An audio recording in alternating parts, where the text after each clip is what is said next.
Moon Knight has wrapped up its 6-episode run on Disney Plus, and we definitely have some thoughts. Isn't that right, Joseph? Yeah, that's right. We think it was a right proper finale, wasn't it, mate?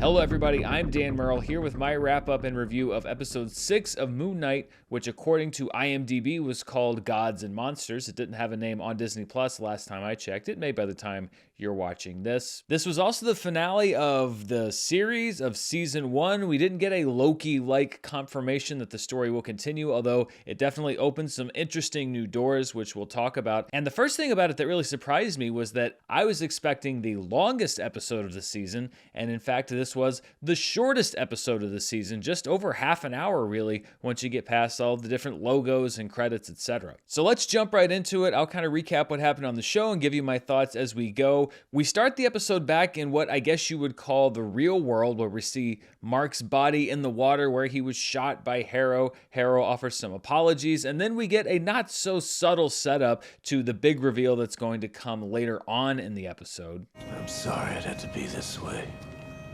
Mark Spector, Stephen Grant, whoever else might be in there. Harrow's men fish the Amit statue out of Mark's jacket. His cane transforms into a crocodile's staff, and we begin to see the effects in the real world of what we saw last week with these souls that were visiting the afterlife long before their appointed time. Layla impersonates a member of Harrow's crew, and they are all back on the road, and we see that one of the big advantages of being able to channel the power of an ancient Egyptian god is that you get a shortcut through the customs line, because when they hit some Egyptian border guards, we see for the first time what the prejudgment that Emmett really wants to bring to the entire world looks like. I don't need to show you my papers. Get out of here! You need to show us your soul. As Layla picks her way through these dead customs agents toward Harrow, she's going to try to kill him if she can, although she probably knows that it's a losing battle, to where it begins to speak to her through the dead bodies and relays the message that we saw Mark give her last week. He is going to need Khonshu. Break his Shabti. It's in the chamber of the gods. And you can be my avatar. And then we're off again to the Great Pyramid, which thankfully is much more realistically rendered than it was in Oscar winner Sir Kenneth Branagh's Death on the Nile, which came out earlier this year. Poirot, it is good to see you. Are you on an exotic holiday or an exotic case? Cases, I am in hiding from cases. Harrow enters the Great Pyramid once again with his crew in tow to confront all of the avatars, and I'm betting they're wishing that their Judge Judy-like trial that they did earlier this season had ended differently, because it turns out everything that Khonshu was telling them was actually true. Whoops-a-daisy. The avatars are all wiped out, and then we see the statue of Amet destroyed, and out of it comes the crocodile statue from Steven Spielberg's classic film Hook. I'm just kidding. It's actually Amet, who is a crocodile god. While all of this is going on, Layla finds Khonshu's statue and releases him. He says that he doesn't sense Mark Spector in this world, and he offers to make Layla his new avatar, but she's not having any of it. She doesn't want anything to do with Khonshu because she's seen what he did to Mark. You turned Mark's life into a waking nightmare. Why would I ever sign up for that? I thought this scene featured some great work from May Kalamawi, who plays Layla in the show. I think she's been sidelined for a lot of this season. She gets a couple of great scenes in this finale, and I was actually a little worried about where the story was going to go, because I thought that they were going to go the direction of having Layla take over the power of Moon Knight. And the thing that worried me about that was just that it seemed like a repeat beat of a story point that we've seen in several other Marvel films and TV shows. We've seen it with Pepper Potts and the Rescue Armor, Hope Van Dyne becoming Wasp, Peggy Carter taking the Super Soldier Serum on What If, Kate Bishop taking on the mantle of Hawkeye. We had Sylvie, who was a variant of Loki. And it's not that I didn't like those movies or those actresses in those roles, and it's not about female empowerment. It's really about this repeated beat, about using the same story point over and over in multiple TV shows and movies, and it's something that Marvel has struggled with in the past. There are things like death fake outs, for instance, that have been used several times and they lose their impact as they go. And I think if they had gone the direction of having Layla take on Khonshu's power and become Moon Knight, she would have probably had to surrender it to Mark/Steven at some point. It would have been a temporary thing. And I think that what they did was far more interesting and unique to that character's journey. So after Layla turns down his offer, Khonshu decides that he's going to stall Harrow as best he can in the Great Pyramid while Mark and Steven attempt to make their way back from the afterlife realm where we left them last week, most of us in tears as we saw the end of that episode. We see Mark in the field of reeds. He's enjoying a nice quiet moment, and Taweret is saying, you know what, enjoy your peace. You've earned it. You were out of balance. You found your way to balance. Yeah, sure, Steven fell over the side of the boat and became like a frozen sand guy, but look at all of these reeds. It's an endless supply of reeds and peace and quiet. But Mark does not stay there for very long. He decides, no, I've got to go back to the Duat. I've got to go back and get Steven. And I love this loyalty between, I mean, they really do feel like two different people, even though they're just two distinct personalities inside of one physical being. You lose track of that over time. And I've said this in previous weeks. It's due to Oscar Isaac's great performance in the lead role. So Mark returns. He finds Steven frozen as we found him last week, and that same thing begins to happen to him. And I love the interaction that we had where we see the conversation that basically brings them both in harmony together. There's no way now I'm going to abandon you. You are the only real superpower I ever had. Can the best relationship in the MCU be between two personalities inside one body? Because I love Mark and Steven's relationship in this show. And luckily we're going to get more of it, because just as Mark is overtaken by the Duat, the gates of Osiris open when their heart comes into balance and they're able to return to the world of the living. And that's something else I loved about the structure of this episode and how it was written and performed is it's not like Mark returns from the dead. Mark and Steven together return from the dead, and the seamless transition, a lot of it was visual effects work with the costuming, etc., but a lot of it was also Oscar Isaac's performance. Mark Spector, I need your help. Just curious about something. How's this whole new arrangement going to work then? Stephen Grant, I was not speaking to you. Mark and Steven talk to Khonshu and basically negotiate and say like, hey, you know what? You need us. We've been saying that we need to be released for all this time, so you're going to honor this deal. When this is done, you are going to release us. And it seems like they kind of have Khonshu between a rock and a hard place, but knowing what we know at the end of this episode, it's very telling that Khonshu agrees to release them both in this moment. Well, we did learn from the best, you silly old bird. I will release you both. You have my word. Back in the Great Pyramid, things are not going well. One of the dying avatars, though, tells Leia that you can defeat Ammit if you lock her into a mortal body. And in order to do that, there are going to need to be more avatars to join in on the fight. So Layla decides to take Taweret up on her offer to become her avatar here on Earth. Temporary avatar.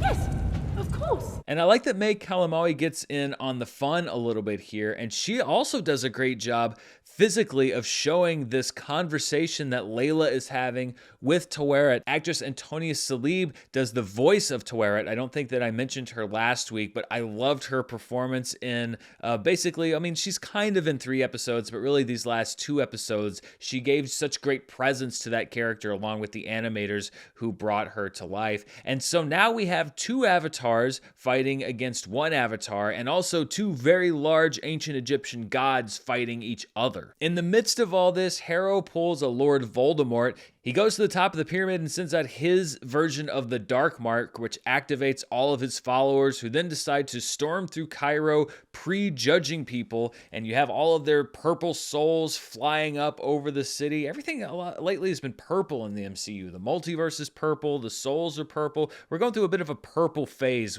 with Marvel right now. Now, I said a couple weeks ago when Moon Knight and Khonshu did the whole thing where they're moving the stars in the sky, that the residents of Cairo, when they're seeing that, you have to keep in mind, they've seen so much stuff over the past several years. Literally half of the world disappeared and came back, that you're probably not going to be that intimidated by many of the things that you see at that point. However, I do think that a sight such as purple souls flying over the city to feed a rapidly growing crocodile ancient Egyptian god would perhaps be an exception to that rule. So as Taweret's avatar on Earth, Layla gets her own winged costume. I really liked the design on that and the functionality, how it was brought into the different battle scenes. My only major complaint would be that there was a running musical motif, and they mercifully only used it a couple of times, but it was bordering very much into Snyder Cut Wonder Woman territory.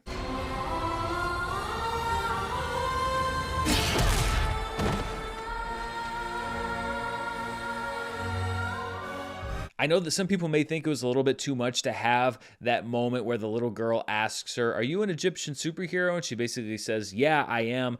I really don't mind those moments. I haven't minded them in a bunch of other movies and TV shows because I do think that that is an avatar of its own for young girls or even grown women who are watching these shows and have not seen their cultures represented in this way before. It's a moment of acknowledgement, and so I actually liked that moment in the episode. And I like that you could bring Layla into the action as her own distinct personality in her own distinct role instead of inhabiting this role as a placeholder for somebody else. Moon Knight is also zipping through the night sky and he joins the fight, and there's a great series of shots where he's basically flying at Harrow. Harrow comes running down the pyramid. Moon Knight comes running up the pyramid, and we have this great epic shot in front of the moon where he's kneeing Harrow and then they're flying through the air. A lot of this episode was fighting and battles, which I've kind of tuned out on in the past, but it was so stylistically well done, and there was a great sense of purpose to the cinematography, to the scale of everything, that I actually found myself engaged and interested. And a big part of it is also that you have made me care for these characters before we got to the big fight scenes. And that's something that I said last week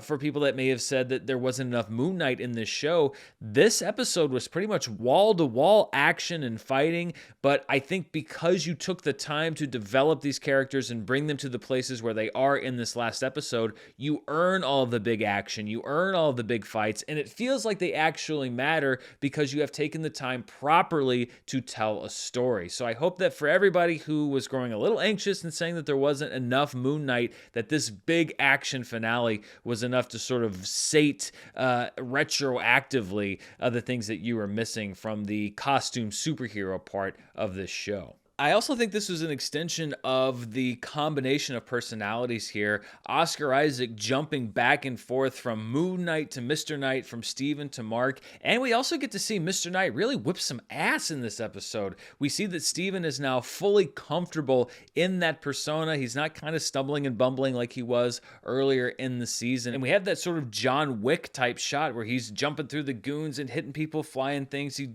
gets thrown into a building, he comes back out as Moon Knight. It really shows how you can tell a story with two distinct characters in one body, in an action sequence, and still have all the fight choreography and stuff. I was very impressed by the execution of this scene. But even though we have two avatars fighting, as well as Khonshu fighting Amit himself, towering over the Great Pyramid, things are not looking good for our good guys. Harrow has Moon Knight down, he's pinned, he's judging him. He says some pretty cold-blooded stuff about the fact that, you know, if people had been able to get prejudged for the bad things that they would have done, then Mark's brother never would have been killed, and that he would still be alive and Mark would be dead. I mean, that may be true, but still, that's some pretty cold-blooded stuff. And then we see something that we haven't seen in a few episodes, which is that Mark is down on the ground, things are looking bad, and then he flashes out. And the way that we saw Steven transitioning to and from Mark in the first episode, and things have once again happened without Mark's knowledge and without Steven's knowledge. That wasn't you, was it, Steven? Not a chance, mate. This is the most obvious sign yet that something is afoot, and it's something that we will address in the mid-credits scene, and I'll give my thoughts on it overall. But the end result of this is that Harrow is disabled. They're able to take his body back to the Great Pyramid and perform an Egyptian ritual that puts Emmett back into Harrow's body. And then I love this choice that really Mark has to make, because he has been a murderer through most of not only this show, but the build-up to his character, especially after becoming Khonshu's avatar on Earth. Khonshu basically says, kill Harrow right now, because he's got Emmett inside of him. The choice is vengeance. We cannot take the chance that Amit finds a way out. Oh, you sound just like her.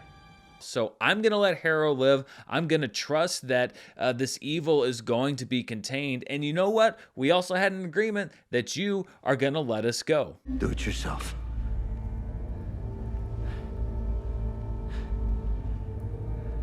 Now release us.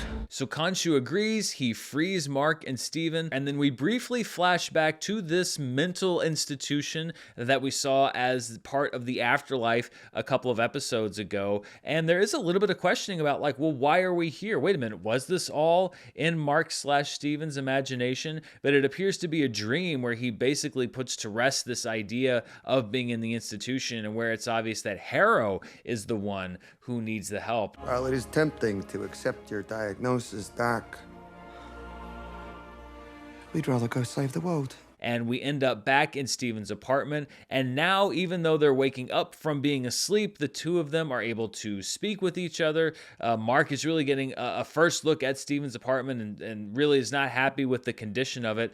I can't believe you live in this frickin' mess. And then we have a callback all the way again to the beginning of the show where they're tethered to the bed. There's a comic moment where Mark/Steven falls down on the floor, and that's the end of the show. That's where the credits roll. And when I was watching this, I'm like, well, that seems like kind of an abrupt ending, although obviously I knew that there was something coming in the credits. But the big question has been, is this going to wrap up the story, or are we going to leave the door open for more Moon Knight TV shows, TV seasons, perhaps a movie? I thought it might be kind of an ambiguous thing, but it was actually much more clear-cut than I thought, at least if you're looking for a full narrative satisfaction, because in our mid-credits scene, we find Harrow in his own sort of institution. Somebody comes and gets him. They wheel him outside. We see that there's a dead orderly on the way out. Harrow gets put into a car where we have Khonshu hanging around in there in his suit, and then he makes the big reveal, which is that Mark and Steven aren't even fully aware of how fractured their personalities are, and we meet the third personality that has been heavily teased, especially in these last few episodes. Meet my friend,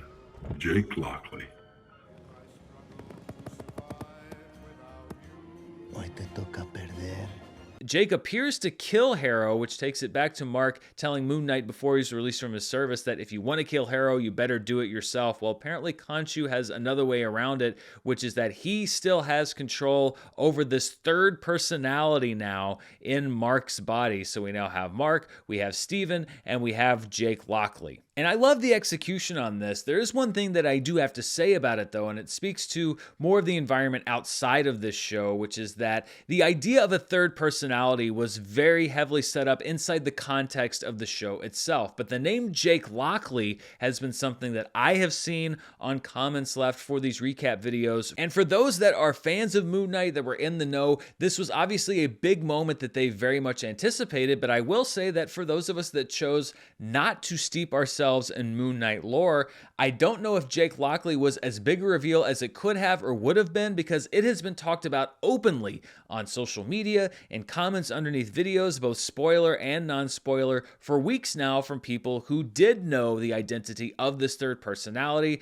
what the kind of personality traits were. And for me, it's an accepted professional hazard. I make the choice to read most or all of the comments that are left on my videos because I like to see what the feedback is. I like to respond to folks and join in on the conversation every once in a while. And I understand that with that territory comes the fact that I'm going to be exposed to things that I maybe wouldn't have been otherwise. But I think it goes goes a little bit beyond that. My one appeal that I would say going forward is that, we're less than a decade really out from the times where the identity of the Winter Soldier, for example, which was long established in comic book lore, or the events in Game of Thrones, which obviously some of those books had been out for years and years and years. Those events and those secrets weren't really talked about openly because there was some consideration for the audience members that had chosen not to go that deep into the source material and experience those stories for the first time on television or in a movie theater. So if you do like to steep yourself and know that background going in, or if you already know that background, just keep in mind that everybody chooses to experience their movies and shows in different ways, and maybe to pick the proper forum or tag things appropriately, especially when you're talking about things that may very well be down the line for people that don't know yet what's going to happen. So putting the off-screen stuff aside, as I said, I think this was the action finale that a lot of Moon Knight fans who hadn't gotten that action perhaps were hoping for. Yes, the story did take a back seat, but last week's episode was so great and you established these characters so well already. I think the fights themselves had a distinctive look, and I think the show overall was very stylistic across the board. I think it was one of the best looking Marvel projects, period, movie or TV show. Now, if there is no Moon Knight Season 2 or no real follow-up other than just kind of inserting the character into the established Marvel lore, then I don't know how good of a job they did at really putting a satisfying bow on this story. I guess we do have a resolution between Mark and Steven in that they now live in harmony. It seems like we've resolved Harrow's storyline, but I think we have a lot of stuff still between Layla and Mark that has yet to be resolved, as well as how Layla is going to adjust to the fact that Mark and Steven now really do share one body. And then obviously the introduction of Jake is a huge game changer that we saw next to nothing about, and it would be very frustrating if this was something that was left open-ended. Now, other than Oscar Isaac perhaps not wanting to take part, I don't know why they wouldn't explore more of this down the road, and I think that narratively overall, this was for me, while not perfect, the most satisfying of the MCU shows on Disney Plus when I just look at everything all together. But I was sort of craving a complete story, which we didn't quite get here, and I know it's probably naive to expect that, especially from the TV shows on Disney Plus, but I'd hoped for a little bit more of interior resolution to this run of episodes. Having said that, I am anxious to see how they're going to fold Jake into the existing dynamic between these characters. I do think, though, with 3 personalities, you have to be very careful about the logistics of it, or you're going to be straying into the territory of Donald Kaufman's The Three, which, if you don't remember, was the screenplay that the fictional brother of Charlie Kaufman was pitching in 2002's adaptation. The killer really suffers from multiple personality disorder, right? See, he's actually really the cop and the girl. All of them are him. Overall, this was a pretty easy number 1 for me as far as the MCU shows go on Disney Plus. I thought that Oscar Isaac's performance and the show's style are the best that we've seen on Disney Plus, and I think that the show also avoided some of the narrative dead ends that we hit in WandaVision and what I thought was the lackluster finale of Loki, even though some of the highlights of Loki may have inched up just above some of the highlights of this show for me. And I think it really has provided a great template for success going forward when we look at these Marvel shows on Disney Plus, which is that it is part of the established universe, but it also brought a strong character focus to the table. It brought great performances. It had a serious tone that still allowed for humor. It had directors and craftsmen involved that had a distinct stylistic vision, and there was an emphasis on strong emotions over big fights. Moon Knight is one that I am anxiously looking forward to rewatching, and I can't say that for a lot of the other MCU shows, at least not in total. There are particular episodes that I loved.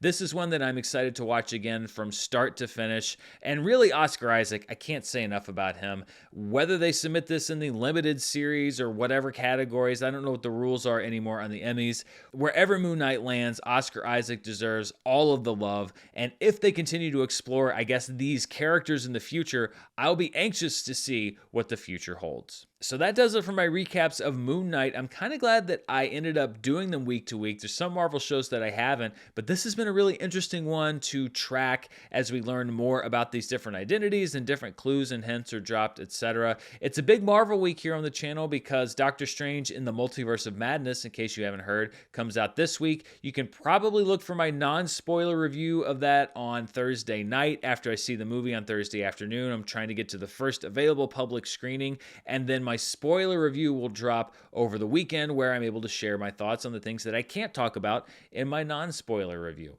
Also coming up soon, in 3 weeks, I believe, we have the premiere of Obi-Wan Kenobi, another highly anticipated Disney Plus show, so I'll be bringing you my thoughts on that. And then in a little over a month, we have Ms. Marvel, which is the next big Marvel show on Disney Plus. So Disney Plus keeping the Star Wars and the Marvel fans fed with new stuff. What did you think of Moon Knight? Did you enjoy it? Do you think it lived up to its potential? Was this episode with all the action and fighting what you were looking for, or was it too much of a contrast to what we've seen from the show already? Let me know down in the comments below, and as always, thank you so much for watching. Before we go, I'd like to thank the sponsor for today's video, which is Athletic Greens. You know, tons of people take some kind of multivitamin, but it is really important to choose one with high quality ingredients that your body will actually absorb. One of the things that it does focus on is gut health, which is a focus for me as I'm kind of looking at 2022 as a self-improvement year. But the great thing about Athletic Greens is it has so many different ingredients that do so many great things for you